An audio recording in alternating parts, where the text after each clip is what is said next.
Okay, Council, we're back, and we are now doing the Committee of the Whole meeting for Monday, September 16th, 2019. I see that we indeed have quorum. After looking at the agenda, is there any adaptations, any changes to be made?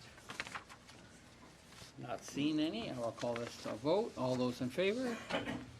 All those opposed? And that's as circulated. Motion carries.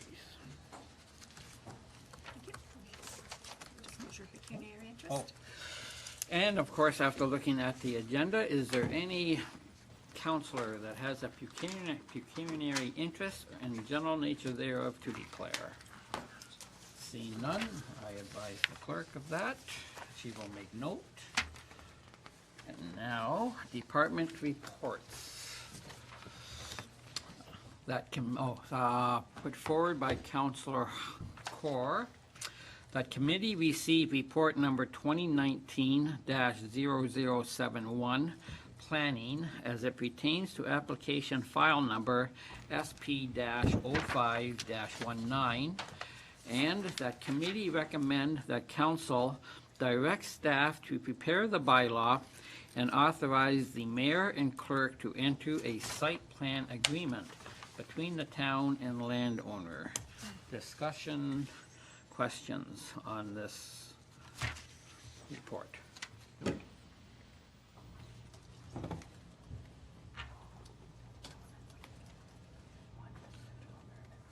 Not seeing any.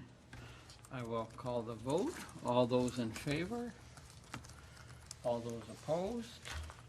Motion carries.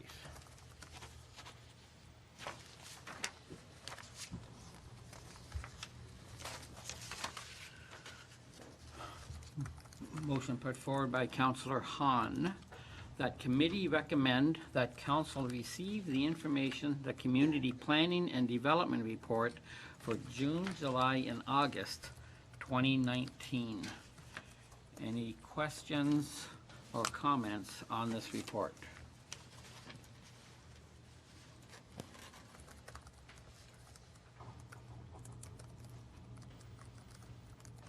Not seeing any. I will call the vote. All those in favor? Any opposed? Motion carries.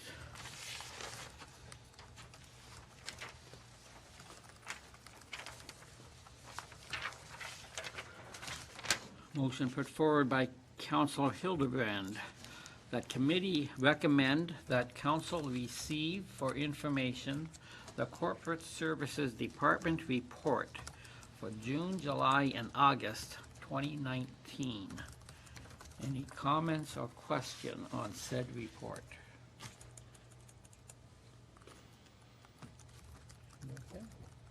Okay. Through you, Mr. Mayor, just Councilor Wayne. for the rest of council's information, we had a audit committee meeting just last week, and we went through all these reports. We questioned certain areas.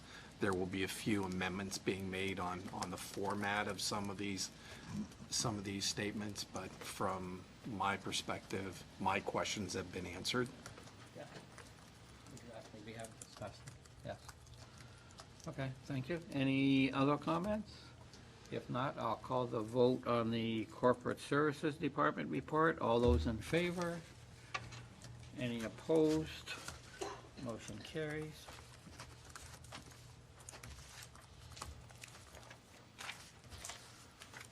Okay. Motion put forward by Councillor Wink, that committee recommend that council receive for information the Fire and Bylaw Services Department report for June, July, and August 2019. Any comments or questions concerning these reports? Councillor Hahn. Through you, Mr. Mayor, and Chief's not here tonight, so I'm not sure who best to direct this to, so I guess I'll direct it to one of the two of you. With regards to bylaws, so in here it's acknowledged that grass and weed property standards complaints continue to be a major issue during the month of August. So there's some areas where there are high weeds that I know I've had people complain to me, and so I've called them in, and I guess they've approached the landowners. and then another month goes by and it's the same issue again. So how is that handled, and does somebody follow up with these then and make sure that going forward these are tackled, or does it mean that I have to call in each month and ask for them to be looked into?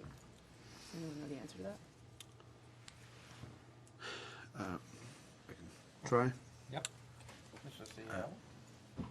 Currently, the enforcement policy and philosophy of the corporation of the town of Pelham is to be complaint-based and respond to complaints. Furthermore, the enforcement philosophy is aimed at achieving compliance. Therefore, if compliance is achieved, the actual enforcement arm, i.e. charges, are not laid. Council, it has been publicly undertaken that the bylaw department will provide council sometime next year with a document to be a guiding policy document in the event that council wishes to change those default parameters. But at present, those are the council-approved default operating parameters, and those are the parameters under which the department operates. Furthermore, it is staffed at 1.5 persons. And on that staff complement, really responding to complaints is the only practical and pragmatic option available, I would note. So to try to directly answer the question, when complaints are received, those are investigated in relative due course, and once compliance is attained, then you sort of zero out again until another complaint is received. So for that then, so from a counselor perspective then, I guess I have to put it kind of a permanent calendar basis to call in and check to make sure that things are getting mowed yet again in front of people's property that don't seem to want to mow their grass. Then that becomes part of a counselor's job then to perpetually have to follow up, because it just doesn't get done then by the bylaw officer, because it's a new complaint each time. So I could have 12, I guess, well, is what, 6 months of the year grass grows, so 6 times then per year I'd have to follow up on that. Well, we also are optimists and believe in the positivity of the human spirit, In and this understand case, that generally this is speaking, a case, people yeah. do learn and improve their ways, and leopards can change their spots. Not So we like to because- assume that we don't need to go back a second time. No, I'm talking about a particular property, but okay, I know what I have to do tomorrow. Thanks. Councilor Court. Yes, dealing with the cannabis odor and the cannabis lighting, I don't see an increase in complaints or issues. Considering the number of people that attended the Tuesday's meeting, I would thought there would be more than 7 on April 8th, or 8 in May and 9 in June. And I think one of the comments was, what could we do as citizens to wage a concern? And is that information, is it hard for people to get that information to us? Or is it, or our citizens understand the proper steps of lodging a complaint? Because there must have been 300 people there on Tuesday, and it doesn't look like only 9 people complained. So I just wondered, through the communication director, are we getting that information out, how to properly lodge a concern about the cannabis issues in our community? Through you, Mr. Mayor, one of the main rotating banners on our website when you visit pelham.ca is complaints for cannabis-related issues. So if anybody logs on to our website, I think it's the 3rd or 4th, and it's got the bylaw services PSR that directs them directly to cannabis complaints. If we receive, or if I receive an email, voicemail, social media message from any members of the public regarding cannabis complaints, I direct them to bylaw services. And whether they take that next step or not, I'm not sure. But for any complaints that do come in our way, we do direct them directly to bylaw. Thank you. Thank you. Yeah, through you, Mr. Mayor, I had something similar. I don't know who can answer that here, but when a complaint is made in regards to cannabis, is anything done? Do we, like, can anything be done with it? Do they visit the cannabis production facility? Do they issue warnings? Is anything done? Because I'm getting under the impression that everybody is tired of complaining because nothing's happening. CAO. Well, if there is a question in there, to the extent the staff can only enforce the bylaws currently on the books. Next week, good news, council's being presented with two potential bylaws that can pass, both of which are in the cannabis orbit for its consideration at that time. Staff do respond, they keep their data, and show the number of times they respond to various complaints in the community on various issues, and to the extent we have enforceable bylaws, those tend to be enforced. What can be done specifically with cannabis at this point in time is relatively limited because of a large number of factors which have been discussed in other venues. There are a few things that can be considered, and happily those bylaws either have been drafted or the Cannabis Control Committee are working on them, as the case may be.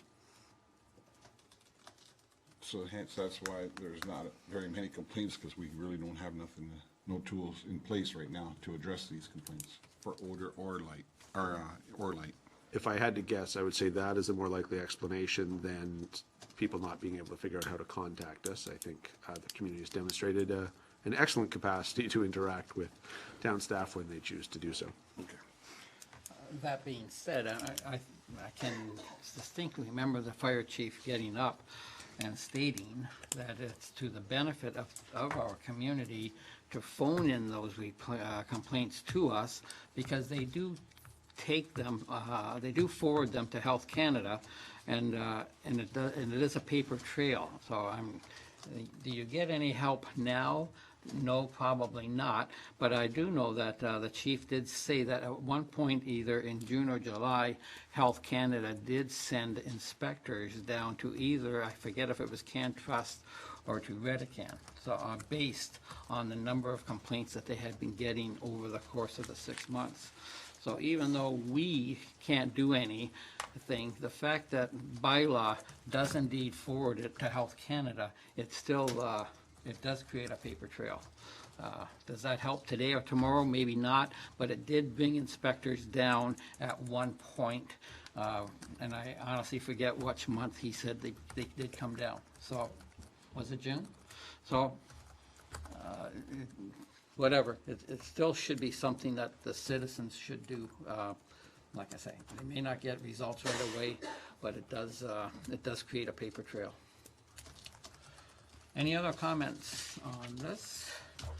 Then I'll just read it one more time. Been a while. That committee recommend that council receive for information the Fire and Bylaw Services Department report for June, July, and August 2019.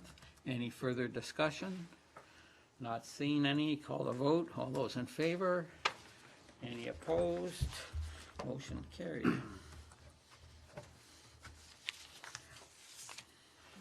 Thank you. Motion put forward by Councillor Hahn.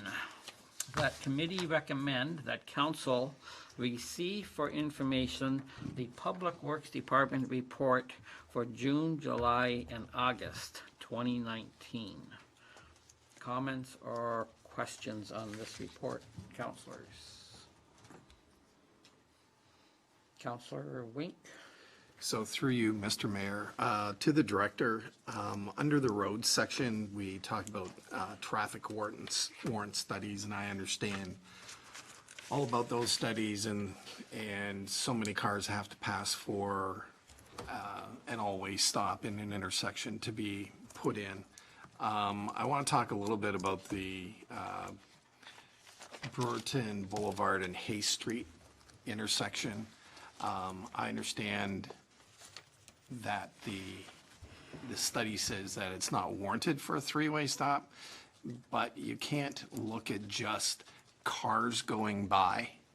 You have to look at visibility. So if you're at the Brewerton intersection and you're looking north on Haste, so there's the hill that goes up Haste, and there's a huge berm and a hydro pole right there, that you cannot see traffic coming up Hay Street, that you essentially have to get into the intersection before you make your right-hand turn or your left-hand turn, and then sometimes that's almost too late because the traffic on coming up Hay Street is on top of you.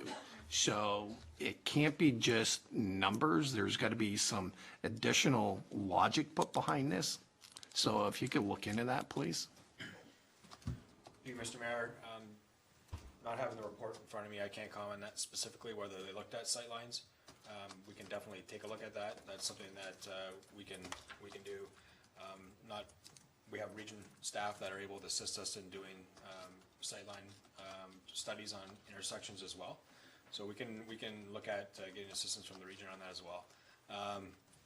With respect to the stop signs, there is an expectation that you stop at the crossbar, but then if you inch forward, then that also allows you to provide adequate sightlines before you proceed through the intersection or make your turn. So that's not uncommon either. I've been involved with projects where we've done that before.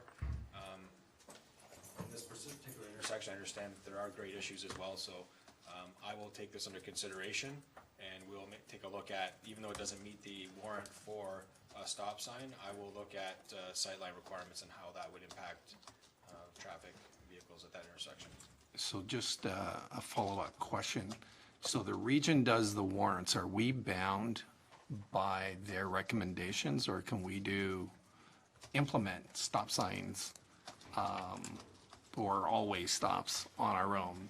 I can cite Hay Street on the corner of Welland Road on the corner of Arbor Circle and Townsend. It's a four-way stop, and Arbor Circle and Townsend Circle, there's 8 houses on each. So if we're using that same logic, there would never be a four-way stop sign there, but there is. If you go down Cataract Road, coming from St. Catharines up Cataract, you're coming up a large hill, and right at the top of that hill, there's a 3-way stop, because that street it's a blind street. Only 3 people live on that, or 3 houses are on that street, yet there's an all-way stop at that intersection. So the city of Thorold went ahead and deemed that to be a dangerous intersection without the traffic warrant study. Through you, Mr. Mayor, so just to correct my statement, the region doesn't perform the warrants for us. We hire an engineering firm that does those warrants for us. Okay. So it's not the region. The region has in-house staff that are able to do sightline studies on intersections. So we can look at employing or asking for assistance for them to come in and do that for us as well. If it hasn't been done already, like I said, I don't have the report in front of me. I will look at the report that was done by AE to see if they did a sightline study on that. But that's definitely something that we could look into.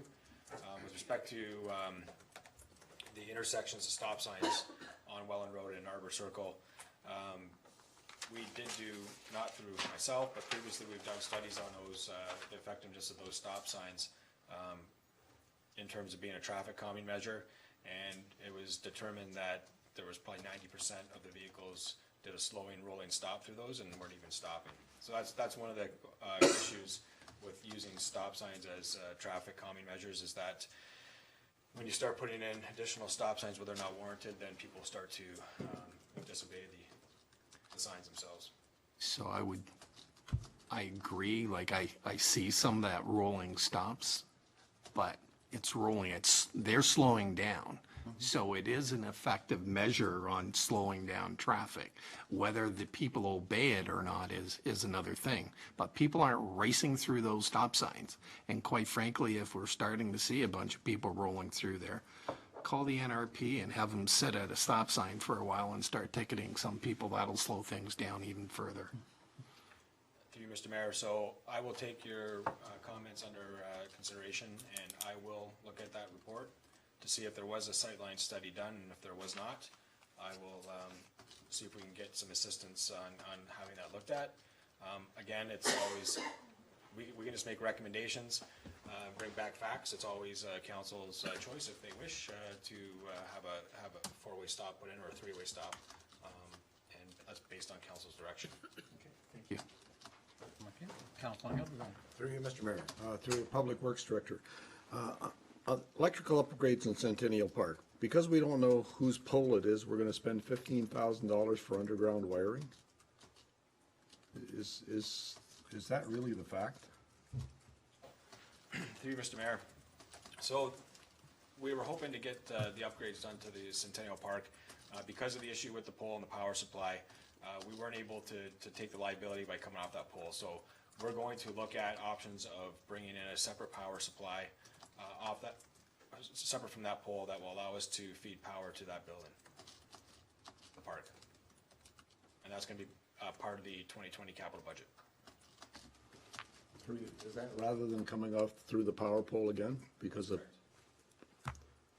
and we don't know that whether it's our pole or not? There hasn't been clear ownership on that pole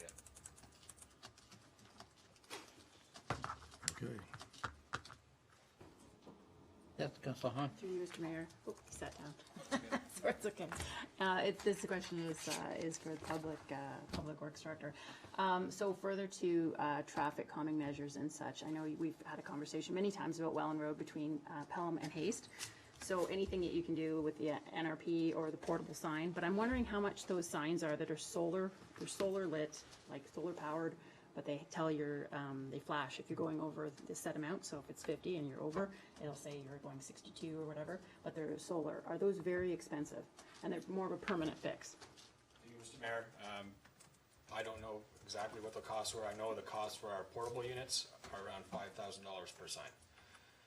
So I can look into that, look into the costs of what would be, what one of those mounted permanent signs would be, the solar signs, and we can definitely take a look at that. One of our biggest issues is our sign is fairly old, and the battery lasts a day, and then we've got to pull it in and recharge it. So it's very time consuming and labor intensive to install those signs. So definitely we would be looking at other measures to bring some more signage in. Staff are working on our traffic calming report. I know we've got a report that's gonna be coming in November to address the chicane on Hay Street. And we also are looking forward to bringing a report to council, which will kind of demonstrate a policy and best practices in implementing traffic calming measures. Because it is one of the biggest issues that you deal with residents, is speeding traffic and on our streets and trying to slow down traffic in residential areas. So we have been looking at other policies that other municipalities and cities have implemented. So we're kind of at the beginning stages of that, but we're looking at bringing something forward to council, which will kind of lay out a policy and a plan moving forward for us for traffic calming. So further to that, that's one of my questions. So yeah, on my wish list is Welland between Haste and Pelham for a sign like that, if you can look into it for the 2020. Also two is Port Robinson Road, so also in Ward 3, Port Robinson Road, just because as our population grows, everyone's using Port Robinson to get out to basically either to make their way out to Niagara or Merrittville, or to Rice Road and out to get to work kind of in the morning. So it's a raceway, and people that are living there, as we know, are very bothered by the traffic that's speeding by their house every day. Other question I had too is Harold Black Park. Just wondering about the drainage issues. So we had that park closed for some time because it wasn't draining properly. We don't have it under draining, I guess. Is that something that we're going to be able to discuss just money-wise for 2020, or have you looked into that at all? Just have a dollar figure so that we can maybe get at least, not today, you don't have to give it to me today, but just so that's something we can look at perhaps and consider. Through you, Mr. Mayor, don't have the budget in front of me. We did discuss this as a capital project, doing some drainage improvements in Harold Black Park. I can't remember if is it still in the budget that's going to be presented? It's in the multi-year. It's in the multi-year, but it got moved from 2020. So that's something, we've got the kind of the cost, the estimates to do that work, so we can bring that forward as consideration as well for the 2020 budget. Thanks. Yeah, so through you, Mr. Mayor, we're also in the process of gathering projects to submit for a grant, the new grant that has come out for cultural recreation and the Harold Black Park, and anything to do with fields qualifies for that. So we definitely will look at all of our parks and fields and see if we can put underneath that grant. Great, thanks. Councilor Hildebrand. Through you, Mr. Mayor, to the Public Works Director. I just want to clarify, we've talked about the speeding signs now. Have you put more speeding signs in the budget for 2020? Through you, Mr. Mayor, no, not at this point. We can take that into consideration and Please do. add that as a line item. Thank you. Thank you. I will inform council that back in 2016, and Madam Clerk can correct me on this, anytime the resident wrote a letter or writes a letter to council complaining about a section of road that is a speeding problem, the town automatically forwards that to the NRP. Is that correct, Madam Clerk? Through you, Mr. Mayor, I don't remember that exact conversation, but certainly we can ensure the NRP is, just not off the top of my No, head, that's but fine. we can certainly let the NRP know. Okay, excellent. Yeah, okay, thank you. Any other questions on this? No? Okay, so the committee recommend that council receive for information the Public Works Department report for June, July, August 2019. All those in favor? All those opposed? Motion is carried.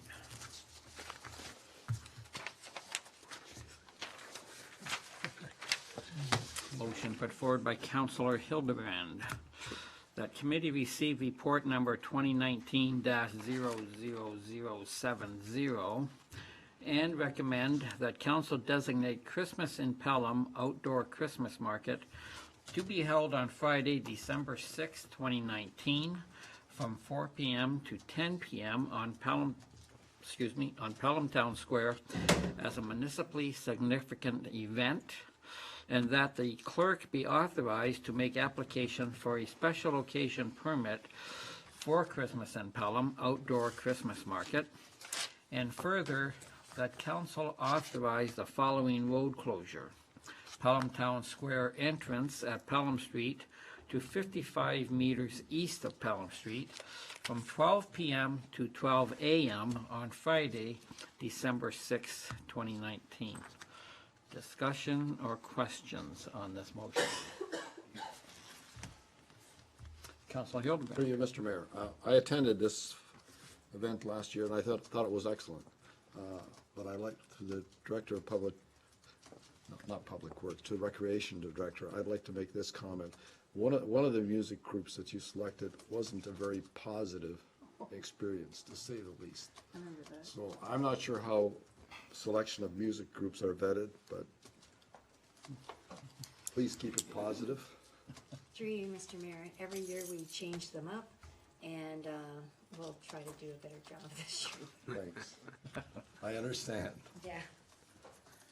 Any other comments?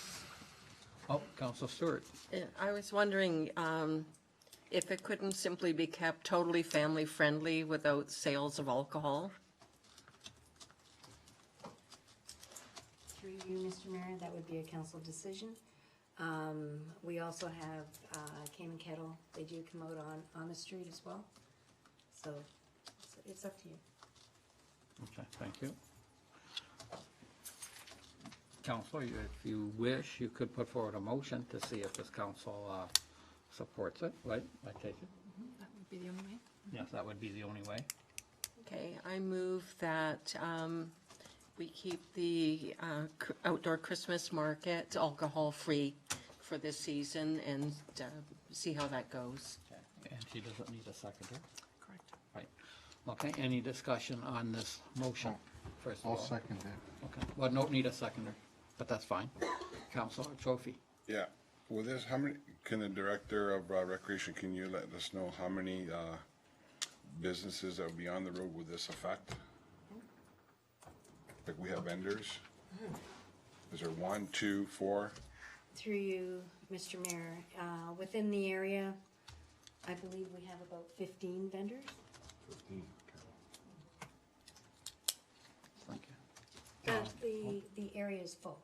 We fill it and we have to turn away Yeah, people. I'm talking about 15 alcohol, like vendors that will be serving alcohol? No, through you, Mr. Mayor, Cayman Kettle, 26 acre, they're locals.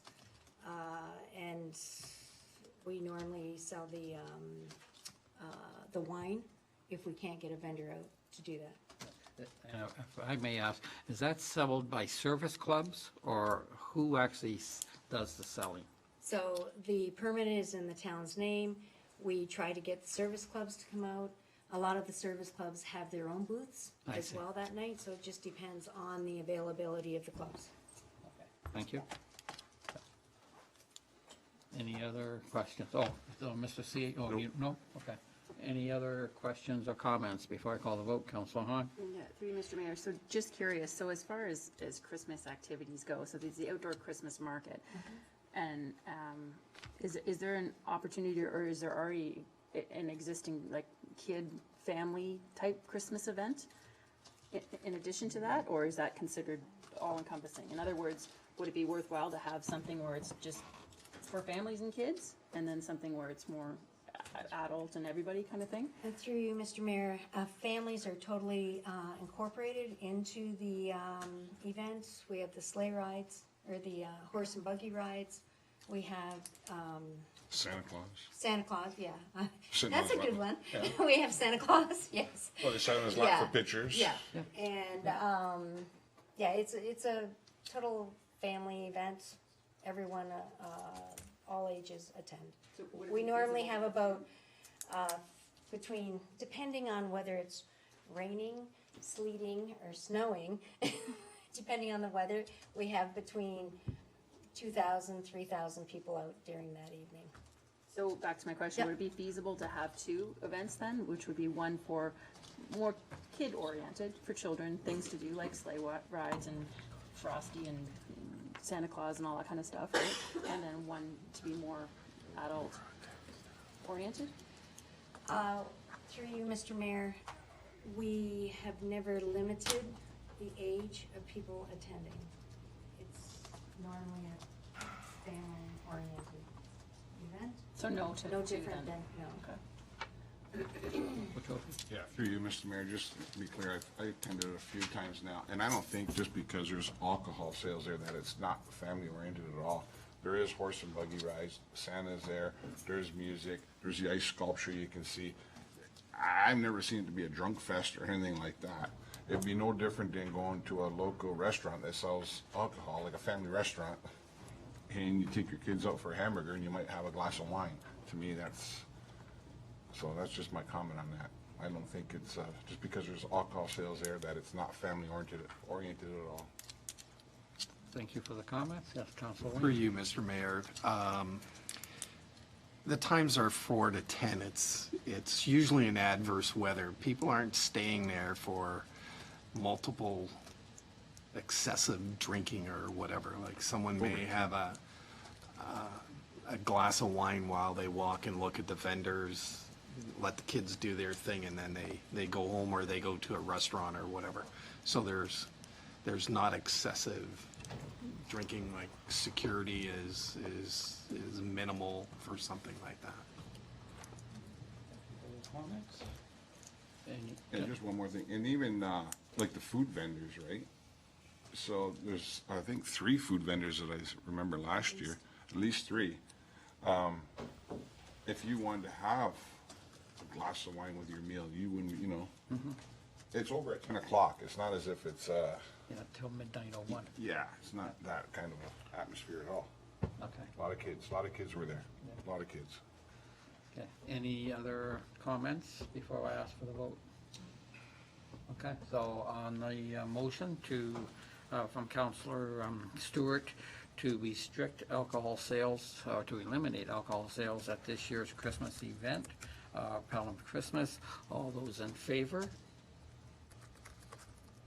And all those opposed? Okay, motion is defeated. Thank you for that. All right, Councillor. So back to the original motion. If you want, I can read it again, or if not, we can just, anybody need me to read it again, or can I just call a vote on this thing? If you want, I'll just call it on, no, it's been a while. Let me read this. Only takes a minute. The committee received report and recommend that council designate Christmas in Pelham outdoor Christmas market to be held on Friday, December 6th from 4 p.m. to 10 p.m. On Pelham Town Square as a municipally significant event, and that the clerk be authorized to make application for a special location permit for Christmas in Pelham outdoor Christmas market, and further that council authorize the following road closure: Pelham Town Square entrance at Pelham Street to 55 meters east of Pelham Street from 12 p.m. to 12 a.m. on Friday, December 6, 2019. Any further discussion? Not seeing any, I'll call the vote. All those in favor? All those opposed? Motion carried. Thank you. Motion put forward by Councilor Wink, that committee recommend that council receive for information the Recreation, Culture, and Wellness Report for June, July, and August 2019. Any questions or discussion on this report?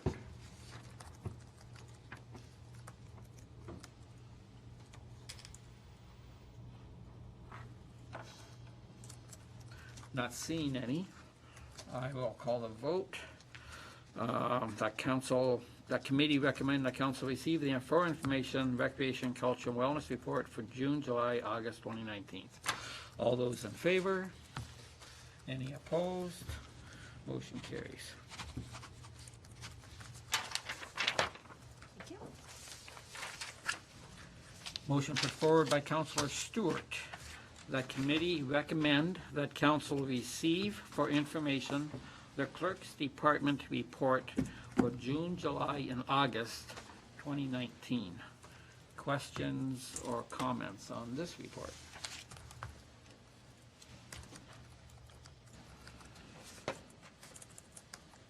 Not seeing any. I will call the vote. All those in favor? And all those opposed? Motion carries.